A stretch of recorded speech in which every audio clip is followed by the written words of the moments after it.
Welcome to the Apprenticeship.io podcast, where we gather the courageous leaders the tech industry needs to talk about education equity, job hunts, hiring in tech, and you guessed it, apprenticeships.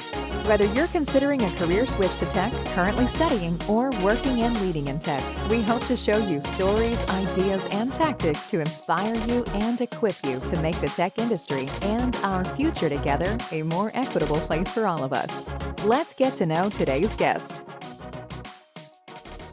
Today's guest is Amelia Padua. Amelia became an apprentice software engineer at Trunk Club after attending Dev Bootcamp in Chicago in 2014. When we last interviewed her, she was a senior software engineer at Pixavo. Today, Amelia is a full-time pregnant mom and caregiver. Her daughter Adelaide is 4 years old, attending remote preschool at home, and Amelia is due to give birth to her second child in April. Amelia was born in Venezuela and comes from a very academic family. Her mom is Venezuelan and a professor of food science, and her dad is Mexican and a professor of computer science. Both of her parents teach at the University of Illinois Urbana-Champaign. These days, Amelia is considering going back to school in computer science to make her dad so happy and proud. This episode was recorded in March of 2021. Welcome back to the podcast, Amelia. Thank you so much. Thank you for having me back. I'm excited to catch up with you about all things pandemic life. It's been a few years. What have been some of the highs and lows for you since our last conversation?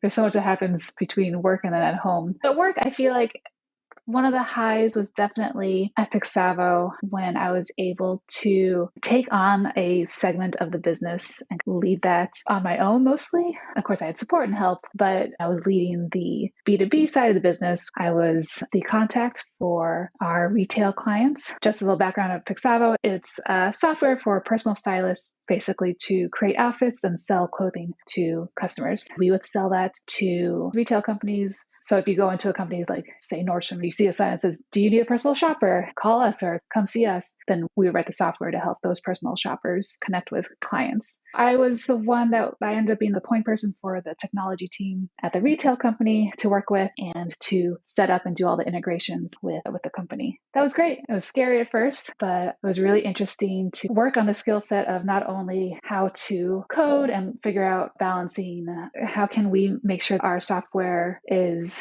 generalized enough that we can use it for most customers, and when does it make sense to customize something. Also working on the skill of just interacting with other people at other companies and working on setting up meetings and making sure you communicate clearly like Pixavo needed as a company, what we needed from them. I'm sure everybody can relate to thinking you said something totally clearly and then realizing that the other person on the other end heard something completely different. That was a great high point. The low point was coming to the decision that it was time to leave Pixavo was really tough. I had a really hard time with that. And figuring out when and how to do that was also hard. I didn't have any ideas of what to do next or whatever. I was really just heads down in my work there and what I was going to do there. And as things developed and changed, I was still trying to figure out what my place there would look like. But ultimately, things changed enough that it turned out not to be a great fit for me. So I had to make the decision to leave. And that was hard. It sounds like it was a challenging but exciting role. What kicked off the shift for you of realizing that you needed to leave your full-time role? It was basically Pixavo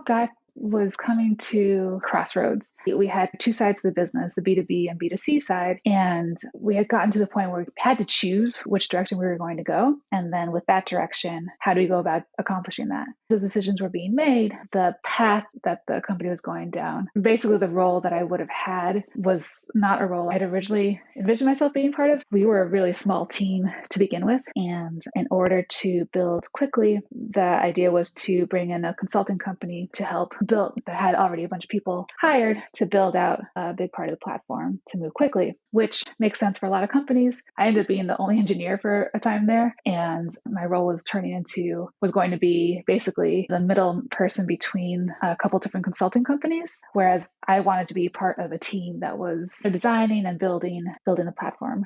That's why I left. Interesting. So was that part of, it sounds like to me a bit of a shift from what would otherwise be like a technical track versus a management track. It sounds like just due to the circumstances of the business and needing to build the platform very fast, but being resource constrained in terms of being able to hire in-house engineers, you ended up being in a more management position than what you had originally hoped for? Yeah, essentially, exactly. So a product company that has a larger team, if you go down technical versus managerial, you're thinking more when it comes to managerial, you're managing engineers and having one-on-ones and helping them with their career and with team dynamics and things like that and team decisions. Whereas with this, it was more coordinating than I think managing it, more of, all right, this task needs to get done. Did you get it done? At least that was my sense of it. If this didn't get done over here, can it get done over here? And more like a project manager, I think, than like an engineering manager. That makes sense because you're not really directly in charge of people's full time if they're not working for you. Exactly. That makes a lot of sense. How did you make that decision for yourself? When did you know it was time? And then what did you do afterwards? It was tough. And I probably should have come to the decision sooner, but I was really hoping to make the role fit somehow. But I think ultimately when we had found a consulting company they were going to use and started to go down the track of like that company, those engineers were already starting to build stuff. I was working on maintaining the old platform. And at that point, I couldn't envision my role moving forward.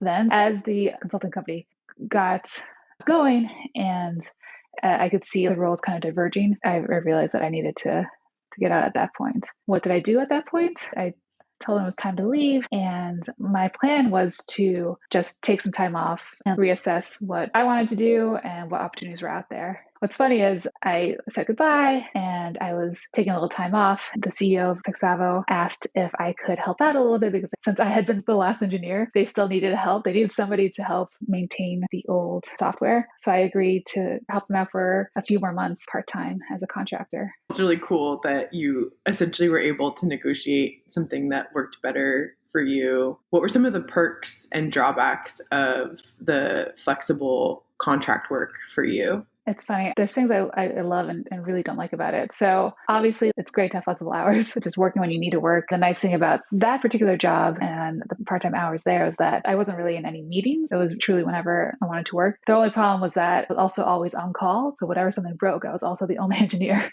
to fix it. You never really knew when something would pop